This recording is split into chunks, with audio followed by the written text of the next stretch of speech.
রেখেন, সঙ্গাজি রেখেন, সব আমরা মামলার তলাস্তে অবস্থান করবো। আপনারা স্ব জায়গায় অবস্থান করবেন, অবস্থান ব্যবস্থা গ্রহণ করবেন। কেন্দ্রীয় কমিটির স্বাস্থ্য বিষয়ক সম্পাদক প্রথম যুগ্ম আহ্বায়ক বিএনপি মনোনীত দলের শিক্ষক প্রার্থী অধ্যাপক ডাক্তার মোহাম্মদ সুবাই আগামীকাল 7 নভেম্বর ফ্যাসিস্ট হাসিনার বিরুদ্ধে বাংলাদেশের সর্বোচ্চ আদালত তার যে হত্যা, গুম, লুটপাটের বিরুদ্ধে, মানবতা বিরুদ্ধে অপরাধের বিরুদ্ধে মামলা হয়েছে, মামলা রায় আগামীকালকে ঘোষণা হবে। সেই রায়কে কেন্দ্র করে আমরা শ্রীপুর উপজেলা পৌর বিএনপির অন্য সর্বোচ্চ নেতা কর্মী আওয়ামী লীগ তাদের যারা সমর্থক নাশকতা করতে পারে বিভিন্ন এলাকায়, সেই জন্য যাতে না পারে আমরা প্রশাসনের পাশাপাশি আমরা সকাল 10টায় মামলা চৌরাস্তা অবস্থান নিব, শ্রীপুর বাজার অবস্থান নিব এবং প্রত্যেক ইউনিয়নের হেডকোয়ার্টারে এবং গুরুত্বপূর্ণ জায়গায় আপনারা প্রত্যেক ইউনিয়ন বিএনপির অন্য সহযোগী সংগঠন যারা আছেন সর্বস্তরের নেতাকর্মী স্বতঃস্ফূর্তভাবে আপনারা প্রত্যেক জায়গায় আপনারা অবস্থান নেবেন, যাতে আওয়ামী ফ্যাসিস্ট আওয়ামী সরকারের দূষণরা কোন নাশকতা জনগণের জানমালের ক্ষতি না করতে পারে, জনগণের চলাচলের বিঘ্ন না করতে পারে।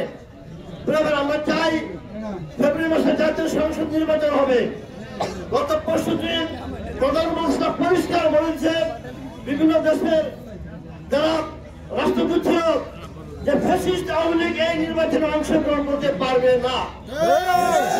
কাজে তারা বাংলাদেশ যে হত্যাযোগ্য করেছে পৃথিবীতে নজিরবিহীন, যে লুটপাট করেছে জনগণের অর্থ সম্পত্তি লুটপাট করেছে এটা নজিরবিহীন। কাজে তারা বর্তমান যে অন্তর্বর্তী সরকার তাদেরকে নিষিদ্ধ করছে, কাজে এটা বিএনপি বা অন্য কোন দলের এটা না। কাজে অন্তর্বর্তী সরকার তাদেরকে নিষিদ্ধ করছে, তারা কোনো নির্বাচন করতে পারবে না, তাদের কোনো কর্মকাণ্ড বাংলাদেশে চলবে না। যতদিন পর্যন্ত নিষেধাজ্ঞা বহাল থাকবে ততদিন তারা তাদের উচিত হবে তারা কোনো বিশৃঙ্খলা যেন না করে, জনগণের সম্পদ যেন নষ্ট না করে, মানুষের নিরাপত্তার জন্য বিঘ্ন না ঘটায়। কাজে সেইটা তাদের চিন্তা করতে হবে।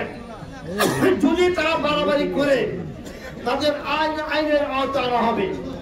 পরিষ্কার কথা, পরিষ্কার ভাষা আমরা বলতে চাই, আমরা বিএনপির উপর অনেক অত্যাচার করছে, অনেককে গুম করেছে, হত্যা করেছে, মিথ্যা মামলা দিয়েছে, লক্ষ লক্ষ বাড়ি ছাড়া রয়েছে আমাদের প্রত্যেক নেতাকর্মী দীর্ঘ 20 বছর ঘুমাইতে দেয় নাই, আরাম করতে নাই, সঠিকভাবে বসবাস করতে দেয় নাই।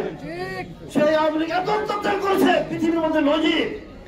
কিন্তু আমরা চাই তারা যারা আছেন তারা যেন দেশে বিশৃঙ্খলা না করে। আমরা তাদেরকে কোন রকম কিছু করতে চাই না, তারা সমাজে বসবাস করে আমাদের আপত্তি শান্তি পাবো, আমার আপত্তি নাই, কিন্তু যদি বিশৃঙ্খলা করে সেটা আমরা বরদাস্ত করবো না। পরিষ্কার কথা, যারা আছেন আপনারা সকলে সক্রিয় থাকবেন, সকলে সজাগ থাকবেন। এই অন্তর্বর্তী সরকারকে আমাদের সর্বাত্মক সহায়তা করতে হবে। এটা আমাদের পার্টি চেয়ারপারসন বেগম খালেদা নির্দেশ, বিএনপির ভারপ্রাপ্ত চেয়ারম্যান আগামী যে রাষ্ট্রের তরুণের প্রতি তরুণের অহংকার তাদের যে নির্দেশ, আমাদের কাছে 3 আসনে সংসদে তারা বাচ্চু এই 3 আসনে যদি কোনো বিশৃঙ্খলা হয় সেটা আমাদের বাচ্চুর নির্দেশ করা আহ্বান।